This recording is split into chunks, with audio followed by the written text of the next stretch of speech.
Hi, I'm Dr. Matthew Anderson, and the lesson for today has a kind of a long title, Confronting the Demon.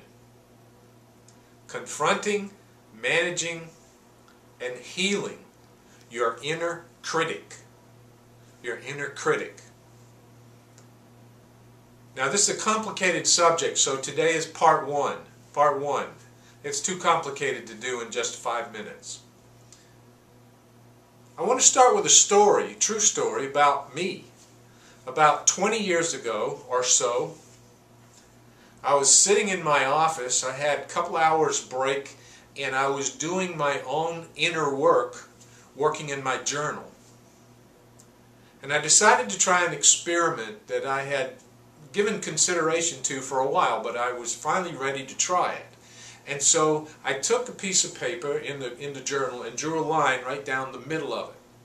And my goal was to write down on the left-hand side of that page everything that my inner critic would say to me.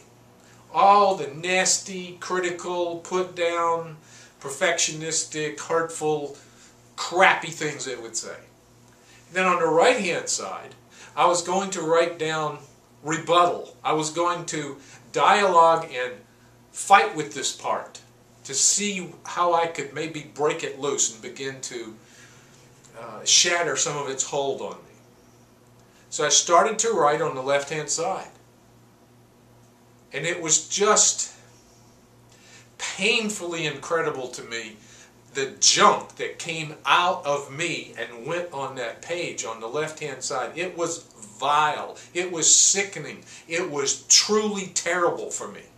It was really painful to read it and to write it, but I just kept going.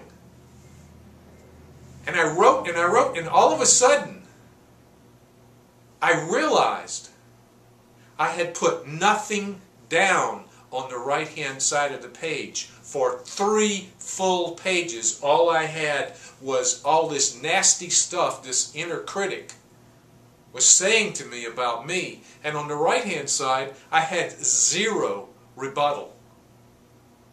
It was frightening. I had a moment of just shock when I looked at it. And then I stood back for a moment and looked at what that nastiness.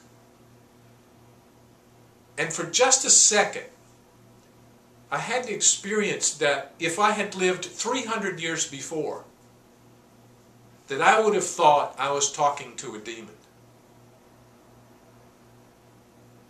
A demon that had somehow possessed my soul because it was so excruciatingly painful what it was saying to me. And it was doubly frightening because I had put nothing down on the right-hand side of the page.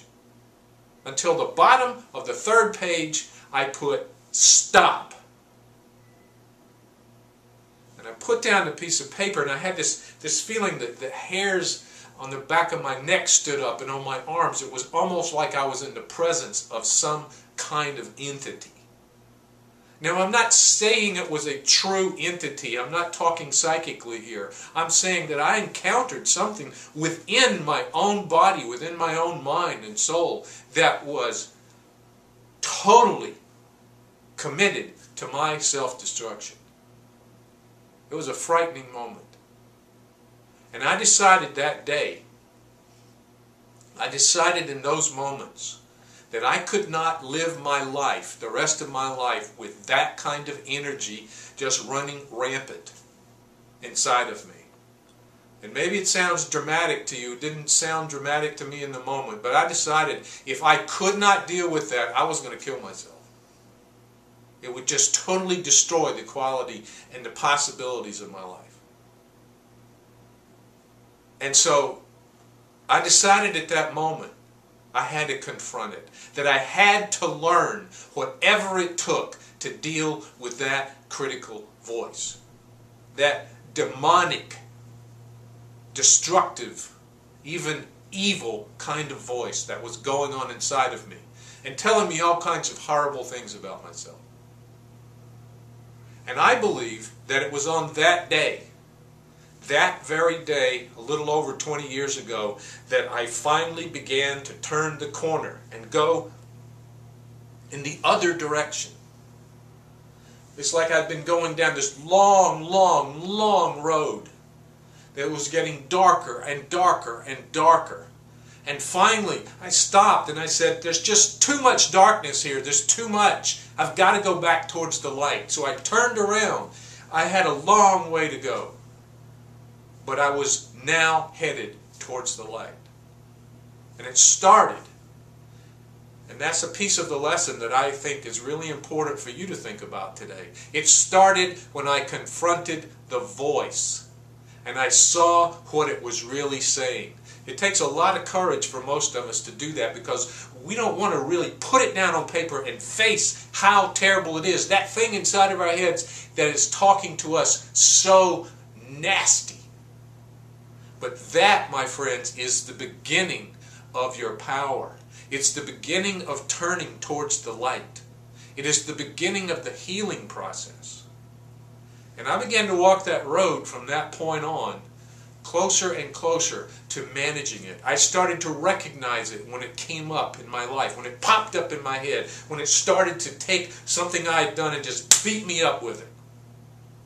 And slowly, using psychology and spirituality, and I'm convinced you need both to deal with this voice.